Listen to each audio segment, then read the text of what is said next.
Start ठीक। चलो तो आज हम लोग देख लेते हैं कि रे ऑप्टिक्स का सारे इंपॉर्टेंट फॉर्मूला जल्दी से कवर कर लेते हैं, क्योंकि बोर्ड एग्जामिनेशन बहुत पास है हम लोगों का। जल्दी से कवर कर लेते हैं। सबसे पहला देखो इसमें रिफ्लेक्शन ऑफ लाइट। ठीक है, इसमें हमारे पास जो चीजें हैं याद करने वाले, उसमें सबसे पहला आ जाएगा हमारे पास radius of curvature equals to 2f, और यहाँ से फोकल लेंथ आ जाएगा हमारे पास r/2। ठीक है, सेकंड आ जाएगा हमारे पास मिरर फॉर्मूला।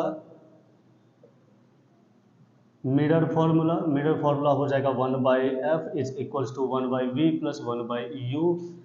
साइन कन्वेंशन इसके साथ हम लोग याद कर लेंगे। अगर हम लोग देखेंगे तो इसका साइन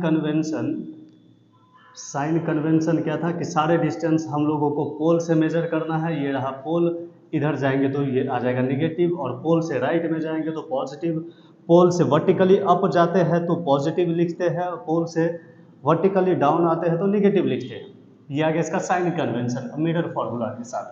ठीक है, मिरर में हमें बेसिकली यही क्राइटेरिया सारा चाहिए। टाइप ऑफ मिरर हम लोग जानते हैं, इसको कहते हैं हम लोग कॉनकेव मिरर। इसको कहते हैं हम लोग कॉन्वेक्स मिरर। ये आ गया इसका इस तरीके से ये। ठीक है, मिरर के साथ ये हो गया प्रिंसिपल एक्सिस, ये कहलाया पोल।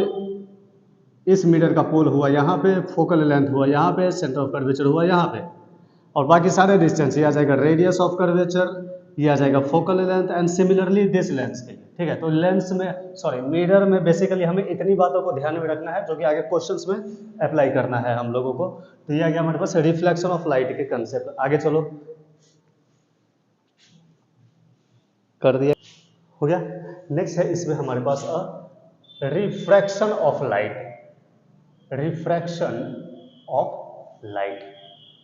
ठीक है, रिफ्रैक्शन ऑफ लाइट में देखेंगे हमारे पास तो ओवरऑल हमारे पास दो लॉज इसके आ जाते हैं। पहला लॉ जिसमें कहते हैं कि ऑल लाइट रे इंसिडेंट, जितने भी है इंसिडेंट है, रिफ्रैक्टेड है, नॉर्मल है, ये सभी एक ही लाइन पे लाई करते हैं। All lies in same plane. ठीक है, दूसरा आ जाएगा इसमें स्नेल्स लॉ। जो स्नेल्स लॉ है हमारे पास, स्नेल्स लॉ वो है हमारे पास μ2/μ1 is equals to sine r equals to, ये सारे कांस्टेंट रहते हैं। ये हो गया हमारे पास इसका स्नेल्स लॉ। ये आ जाएगा हमारे पास स्नेल्स लॉ। इसी के अंदर आ जाएगा हमारे पास लैटरल शिफ्ट का कंसेप्ट। ठीक है, लैटरल शिफ्ट का कंसेप्ट। तो लैटरल शिफ्ट इसको हमने डेल्टा से इंडिकेट किया था। कहा था कि एक रेक्टेंगुलर ग्लास स्लैब अगर है, लाइट रे इस तरीके से आया है, यहाँ पे नॉर्मल है, इसका थिकनेस इसका कितना है t, नॉर्मल यहाँ पे बना, अब ये चला गया यहाँ से। ठीक है, तो हमने इसमें ये कहा था कि इसका जो लैटरल शिफ्ट होगा ये एंगल ऑफ इंसिडेंट है, एंगल ऑफ रिफ्रैक्शन है। तो ओरिजिनल पाथ और रियल पाथ ये है इसका, इस दोनों के बीच का आ गया लैटरल शिफ्ट डेल्टा। तो डेल्टा की वैल्यू हम लोग लिखे थे t/cos r into sine i minus of r। ये आ गया इसका लैटरल शिफ्ट, जो कि इसके इंपॉर्टेंट फार्मूला में से एक है। ये बहुत काम का फार्मूला है। फोर्थ आ जाएगा इसमें हमारे पास क्या कहते हैं, रिफ्रैक्शन फार्मूला में देखेंगे हम लोग तो ये इसको कर्व्ड सरफेस फार्मूला भी कहेंगे। कर्व्ड सरफेस फार्मूला या फिर इसको स्फेरिकल फार्मूला भी कहते हैं। ठीक है, फार्मूला। ठीक है, इसका फार्मूला क्या था हमारे पास, μ2/v minus μ1/u is equals to μ2 minus μ1/r। ठीक है, इस केस में याद रखेंगे हम लोग रिफ्रैक्शन फार्मूला के केस में कि ऑब्जेक्ट जिस मीडियम में होगा, इमेज भी उसी मीडियम में होगा। ठीक है, जैसे ये है ऑब्जेक्ट, तो ऑब्जेक्ट किस मीडियम में है, हवा में है, या जो भी मीडियम हो, हवा हो जरूरी नहीं है। इमेज जिस मीडियम में है उसका रिफ्रैक्टिव इंडेक्स है μ2 माइनस μ1। ठीक है, रिफ्रैक्शन फार्मूला में हम लोगों ने क्या कहा था, इसमें ऑब्जेक्ट एयर में है तो इमेज डेंसर में बन रहा है, अगर ऑब्जेक्ट डेंसर में रहेगा तो इमेज इसका रेयर में बन जाएगा। फॉर्मूला आ जाएगा यहाँ पे μ2 माइनस μ1/r। ठीक है। और इसका उल्टा अगर इसको कहेंगे हम लोग rare to denser, rare to denser, rare to denser. और ठीक इसका उल्टा तुम लिखोगे μ1 by B minus μ2 by U is equals to μ1 minus μ2 by R. ये आ जाएगा denser to rare, denser to rare के लिए। ठीक है, आई होप ऑब्जेक्ट डेंसर में है, इमेज रेयर में है। ठीक है, ऐसे याद रखिएगा, जल्दी से याद रहेगा। ऑब्जेक्ट इमेज हो गया। चलो आगे बढ़ते हैं भाई इसमें हम लोग। ठीक है, चलो ठीक है, हो गया।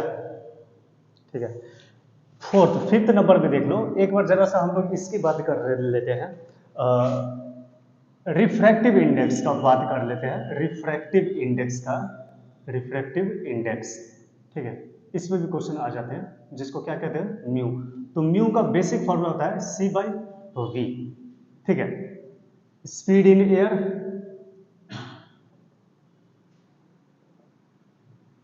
एयर, और ये है speed of light in medium. ठीक है, और μ2 upon μ1 is equals to v1 by v2 is equals to λ1 by λ2। बहुत काम का फॉर्मूला है, इसको भी याद रखना है आप लोगों को। ठीक है, चलो इसके बाद आ जाओ 6 नंबर में, आ जाते हैं हम लोग क्रिटिकल एंगल में। क्रिटिकल एंगल बहुत इंपॉर्टेंट फॉर्मूला है, ये भी रिफ्रैक्शन का केस है। हमें पता है कि इसका कंडीशन क्या होना चाहिए, तो इसमें कंडीशन के लिए हमें पता है कि लाइट को डेंसर से रेयर जाना चाहिए, डेंसर टू रेयर, याद रखना है इसमें, डेंसर टू रेयर। ऐसा होगा तब जाकर के क्रिटिकल एंगल, जो आई सी, क्रिटिकल एंगल को आई सी कहेंगे, इंसिडेंट एंगल ही कहलाता है क्रिटिकल एंगल। ठीक है, क्रिटिकल एंगल को इंसिडेंट एंगल भी कहते हैं हम लोग। तो देखिए यहाँ पर ये हो जाएगा हमारे पास क्रिटिकल एंगल में कि लाइट रे ऐसे जाएगा, एंगल ऑफ इंसिडेंट। ठीक है, और ये बिल्कुल इस पे 90 डिग्री, आर की वैल्यू हो जाएगी 90 डिग्री। आप इसमें सिलेंस लॉ अप्लाई किए थे तो इसका फॉर्मूला बना था हमारे पास I C is equals to sine inverse of 1 upon mu, 1 upon mu. यहाँ का रिफ्रैक्टिव इंडेक्स μ2 की वैल्यू 1, μ1 की वैल्यू हो गया म्यू। ठीक है, I hope this things is clear. ये एयर है, ये तुम्हारा मीडियम हो गया। ठीक है, ठीक है,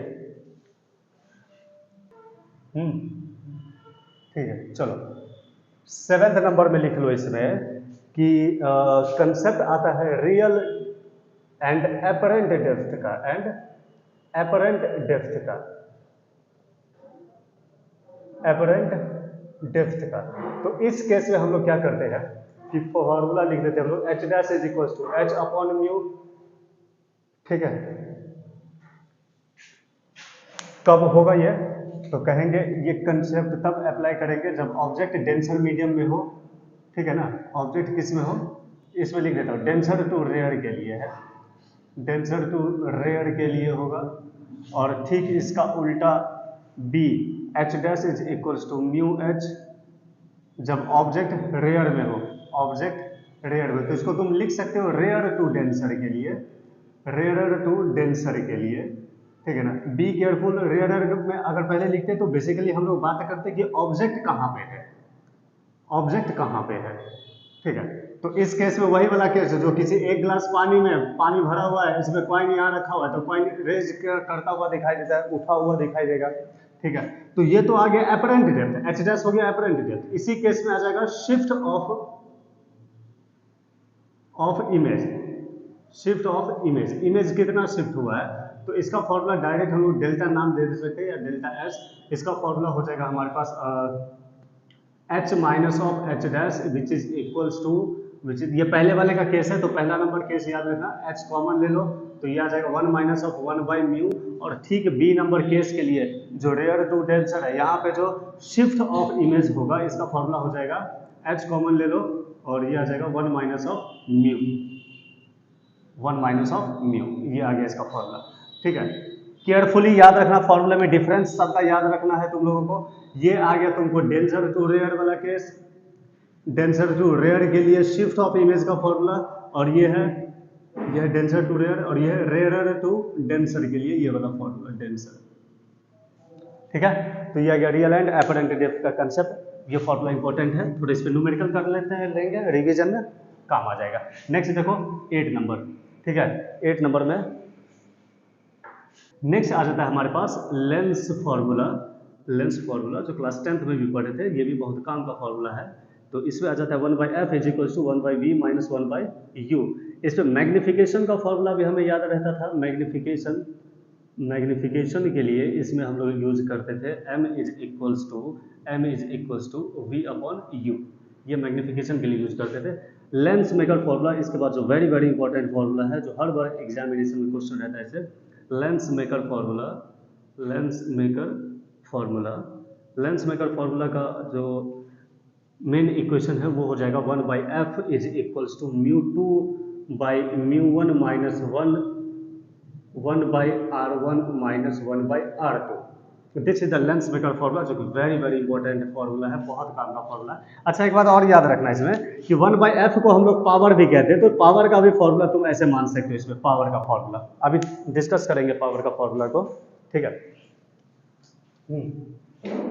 10 नंबर में हम लोग देख सकते हैं इसमें power of lens. Power of lens, power of lens का formula power P is equals to 1/f। ऐसा यूनिट इसका होता है डायोप्टर। डायोप्टर, ठीक है, फोकल लेंथ मीटर में रहना चाहिए।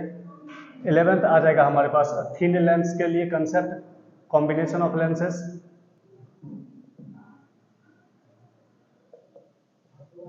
कॉम्बिनेशन ऑफ लेंस के लिए, तो कॉम्बिनेशन ऑफ लेंसेज में हमारे पास आ जाएगा 1/f is equals to 1/f1 plus 1/f2 plus 1/f3, जितना भी रहेगा आप लोग आराम से एग्जाम्पल देख सकते हो। एक लेंस ऐसे है,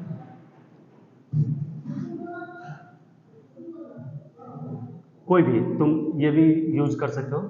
कॉन्वेक्स लेंस और कॉनकेव लेंस, कितने भी लेंसेज रहे, सबका focal length f1 f2 f3, आप इक्विवेलेंट फोकल लेंथ इस फॉर्म में डायरेक्टली लिख सकते हैं इसको, ठीक है। फोर्थ इसमें आ जाओ 12 नंबर में। अगर दो लेंस के बीच में सेपरेशन दिया हुआ है, इसका फोकल लेंथ f1 है, इसका फोकल लेंथ f2 है, बीच का सेपरेशन d है, तो इसका f1/f इक्विवेलेंट का जो फॉर्मूला हो जाएगा वो है 1/f1 plus 1/f2 plus minus d/f1 into f2। ये आ जाएगा इसमें फोकल लेंथ का फॉर्मूला। नेक्स्ट है हमारे पास लेंस मेकर फॉर्मूला में, इसमें आगे देखेंगे कि प्रिज्म का कंसेप्ट एक था हमारे पास, प्रिज्म, ठीक है। तो प्रिज्म का जो रिफ्रैक्टिव इंडेक्स था म्यू, इसका फॉर्मूला था हमारे पास sine del m plus a/2 upon sine a/2, ठीक है। ये आ गया प्रिज्म का रिफ्रैक्टिव इंडेक्स का फॉर्मूला, ठीक है। आगे चल के इसमें कंटिन्यूसली था थिन प्रिज्म के लिए हम लोग इसको साइन हटा देते हैं, लिखते थे sine i is similar to i और sine r similar to r। तो ऊपर वाले में पुट करते थे, तो ये वैल्यू आता था हमारे पास del m plus a/2 divided by a/2। Cut कर देते थे इसको, तो और ये भी कैंसिल हो जाए, तो mu is equals to del m plus a plus 1। तो यहाँ से आ जाएगा डेल m, जो मिनिमम डेविएशन होता था ये हो जाएगा म्यू माइनस 1 इंटू ए, ठीक है। मिनिमम डेविएशन जो कहलाता था ये मिनिमम डेविएशन कहलाता था, ठीक है। तो ठीक है, नेक्स्ट आ जाएगा हमारे पास इसमें कंपाउंड माइक्रोस्कोप। कंपाउंड माइक्रोस्कोप के लिए हमारे पास इसमें देखेंगे तो ये फॉर्मूला हमारे पास बन जाएगा।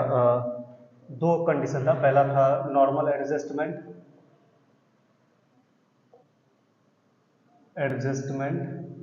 ठीक है। इसमें हमारे पास जो फॉर्मूला था magnification is equal to v0/u0 1 plus d upon fe। ये सब हम लोगों ने सिंपल माइक्रोस्कोप में इस वैल्यू को हम लोगों ने कैलकुलेट किया हुआ था, तो वहां से आप देख सकते हो, या पिछले वीडियो में जाकर के इसी चैनल पे आपको मिल जाएगा, वहां पे आप देख सकते हो इसको, ठीक है। नेक्स्ट आ जाएगा इसमें हमारे पास एट LDDV पे least distance of distinct vision पे मैग्निफिकेशन की जो वैल्यू थी वो था हमारे पास ये tube length F naught multiplication of D by F E. Next आ जाओ हमारे पास टेलीस्कोप के लिए। टेलीस्कोप के लिए हमारे पास जो एस्ट्रोनॉमिकल टेलीस्कोप था, एस्ट्रोनॉमिकल टेलीस्कोप, ठीक है, इसमें भी कंसेप्ट था हमारे पास। नंबर 1 आ जाएगा नॉर्मल एडजस्टमेंट के लिए। नॉर्मल एडजस्टमेंट के लिए जो इसका फॉर्मूला था हमारे पास वो है magnification m is equal to F naught by F E. And number 2 at L D D V, L D D V का मीनिंग होगा least distance of distinct vision. इस केस में जो मैग्निफिकेशन इसका होगा वो हो जाएगा हमारे पास F not plus F naught by F E 1 plus of F E upon D, ठीक है। और सारे केस में लेंथ ऑफ ट्यूब, वो डायग्राम से भी डायरेक्टली दिख जाता है, length of tube equal to हो जाएगा F not plus F E, these are the important formula और इनमें से क्वेश्चंस बन सकते हैं हमारे पास, तो इसको याद रखेंगे, ठीक है।